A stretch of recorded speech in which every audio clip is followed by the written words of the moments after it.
right. But did you know that in the United States, approximately 1 in 4 children younger than 18 years old are exposed to alcohol abuse and dependence in their families?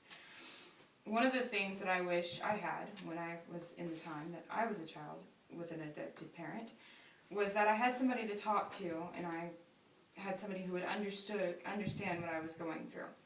As kids, we are often only allowed to watch what's going on in the family, but not allowed to say anything, simply because we are children. I want to encourage children and parents to talk about addiction and not be afraid to acknowledge that it's there. Addiction. Notice that in the slides, each one is a theme of a different addiction. Is it going to show you? There. Often parents make the mistake of thinking that their kids don't understand or hear what they are saying, and don't see what they do. But children can often sense these problems way before adults do. The whole environment changes when an addiction is in the household. Whether it be the stress in the air, more arguments than normal, or watching a parent do something behind their spouse's back. Mostly we see the attitude change, but not limited to, defenselessness, blaming, isolation, keeping secrets, and constant guilt or shame. Another important factor is the amount of time a person spends with that particular habit.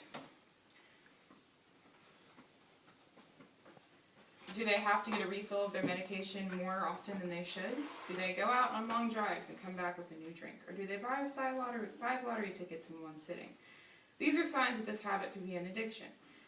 It's easy to look away and ignore the awkward semantics of that part of their life, but by paying attention, we could stop another overdose or keep another family far from divorce. If a family member, including a child, says something to you about it, you should listen, because approximately 14 million Americans, that's about 7.4% of the population, meet the diagnostic criteria for alcohol abuse or alcoholism. One of those 14 million could be in your household. You just don't want to acknowledge it. If we choose to live with addiction in our homes, it can affect our children and even their children. Parent substance abuse often means chaotic, stress-filled homes and child abuse or neglect. Such conditions harm the well-being and development of children in the home and may set a stage for drug abuse in the next generation. Children with addicted parents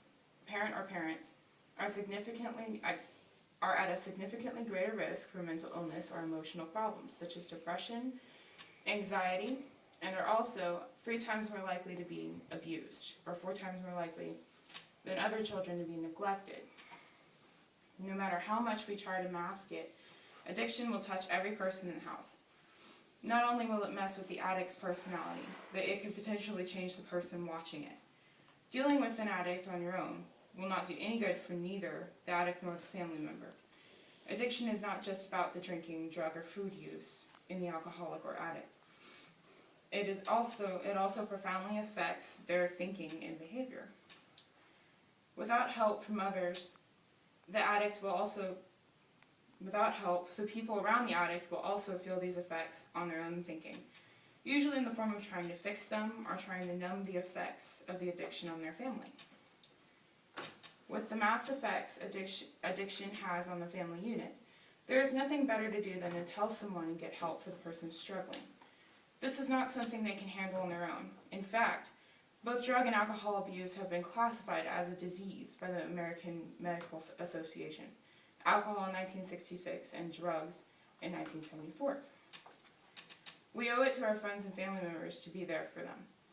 It will not only help them succeed, but it will also help them benefit later generations as well. And that's some more facts. Sorry. There we go.